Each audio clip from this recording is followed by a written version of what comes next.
ป้าเจ้าเกิดเฮิงหรอวะเออฉันจะเกิดผู้เดียวเลยเกิดลูกน่ะเออฉันจะเบอร์นายฉันน่ะไม่อยากเจ็บท้อง พี่บ้าคันกูมาแต่บนไฟนี้มึงตายที่นี่ดิน้อยตายใช่ปะบ่อีนี่มึงเฮ็ดตำวาแต่บ่เด้อบ่เยอะได้บ่เฮ็ดได้ฉันใส่แห่มาตัดฉันน่ะตัดหน้ากับเป็นโอ้ เบงว่าเดี๋ยวนี้นี่แล้วเจ้าเอาพระมาห่มมาเลย บัวคนนั่งเสร็จ มึงไม่ฆ่ามันเลือดเต็มมันแล้วไม่ใช่เปลือกหม้อฉันไปพาเปลือกหม้อนี่น่ะ ไปก็อ่ะ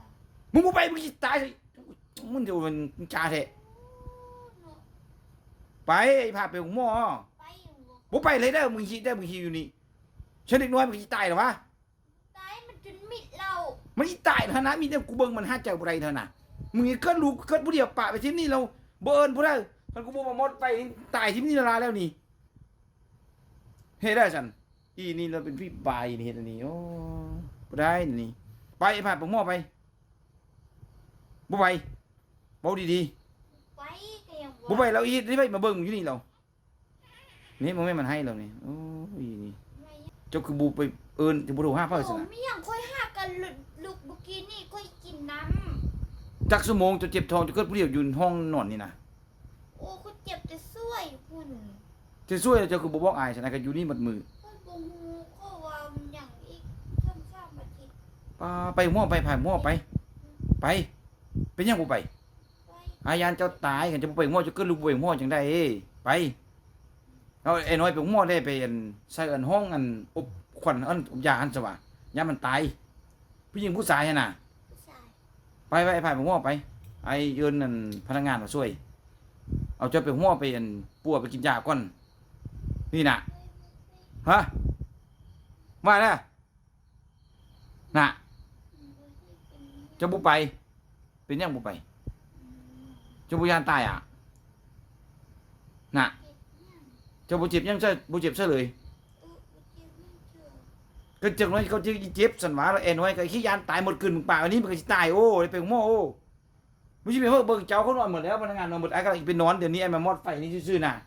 ผู้ดีเห็นเจ้าน่ะไปไอ้ผ่านมึงหม้ออย่างว่า เมื่อกี้มันยังมึนตา คันสมมุติมันตายตื่นมามันตายมันเห็นได้ บ่ตาย เจ้าก็อีตายนะเดี๋ยวนี้จะไปหม้อน่ะไป เมื่อน้ำมนต์ก็เสียบ่ได้มัน เมื่อวันไอ้ซื้อฮัปปี้เรา ก้นมันสัตว์ผู้เดียว เจ้าบ่บอกอายเด้อสินะไอ้บอกว่าคันเจ็บท้องแล้วโทรหาอายว่า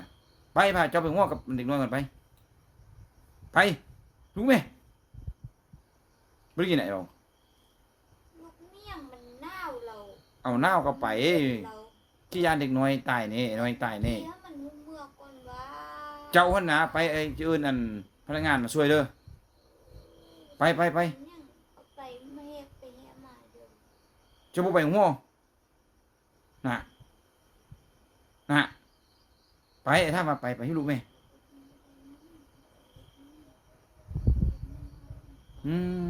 เมายาโอ เจ็บ เฮ็ดนี่เป็นอันนี้บ่เข้าใจนี่เป็นอันนี้ยังเฮ็ดหนังแม่มึงเลือดเต็มนี่ ใส่หูไว้เกิดบอกเขาว่าไปมีเฮียงโลกเบิ่งเจ็บ เจ้าคือบ่โทรหาเพิ่นบ่โทรหาอายจิฮู้จะไปเกิดเด็กน้อยจังได๋เจ้าบ่บอกเพิ่นเนาะเจ้าบ่ยานตายแท้โอเด็กน้อยนี่ก็สิตายแล้วนี่น่ะไปไอ้พาไปงัวไปหิ้วลูกแม่เป็นยังบ่ไปเจ้ายานของหม้อยังบ่ไปป้ายานจะตายโอ้ยต้นเจ้าอย่าให้เจ้าไปนะฟังผมอายน่ะไปไป ไปมีก็ยังบ่นึงเกิดกันค่อยหาไป แล้วเจ้าเฮ็ดได้เอาตัดพกมันออกใช้เนี่ยงเขาเอิ้นน่ะ จัดเดือนออกบักมันยาว แล้วมันออกจากกิ่งเจ้าจะยังได้ซะน่ะ มันออกนำเป็นพวกอันนั้นออกนำ ออกมาเป็นพกมันเลยแล้วเจ้าบ่ได้ตัดพกมันเดี๋ยวนี้น่ะ โบ มันก็สิตายสิว่าบ่ตัดพกมันไปเอาสิพาไปหม้อไปไอ้บอกว่าคันเจ็บท้องแล้วโทรหาอายกันไอ้บ่มามอดไฟนี่ใครมวยนี่ตายมึงเด็กน้อยนี่ก็ตายเบิ่งมันให้แม่นี่นี่นี่เบิ่งมันให้นี่มันเจ็บนั่นน่ะไปสิพาไปหม้อเด้อไปไอ้เด้อฟังผมอายนี่หัวมึงแม่เมื่อคืนนี้เจะตายมันเสียเลือดท่านบักไล่เด็กน้อยมันก็เน่าแด้มึงสิฮู้จังได๋ไปลูกแม่ไอ้เอิ้นพนักงานมาอุ้มหัว โอ้ยบ่เอ้ยเข้ามาอุ้มบ่เอ้ยเข้ามาอุ้ม ฉันจะอุ้มแพ้อ่ะท่านน่ะ โอ้ยบ่อุ้มไม่อย นี่ บุ้มเลยจะไปหงหม้อจะได้เรา บ่นเขายังไม่ใช่บ่นจับลูกเดียวเลย โอ้ยไปไอจะพาไปไออุ้มก็ได้จะหนาไหมไอจะอุ้มน้อยเราจะคอยย่างขึ้นไปขึ้นรถไอเด้อ โอ้ย ไปกินยาแล้วเพื่อเดียวมาจ้าไปยังอีบ่แพ้ อีน่าวแล้วนี่นะ ก็ที่หน้าคงพาไปกินยาไปใส่ยามื้อเรามาแล้วไอไปส่งแล้วไอส่งมา ไปเซอร์ยามเนี่ยมันก็มื้อมีอาการแล้วไปเซอร์ ไอไปส่งอันเจ้ากับน้อยนี่ไปหงหม้อ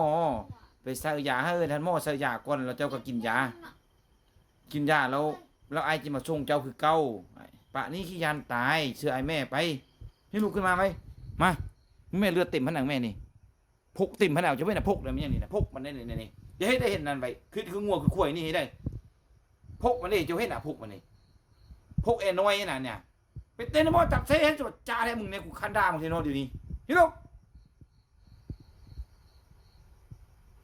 ไปแม่แม่มันเสื้อเห็ดปูหูยังเห็ดแม่บูฮอนบูเย็นยังโอ้ยนี่บ้านี่น่ะไปผ่าหม้อไป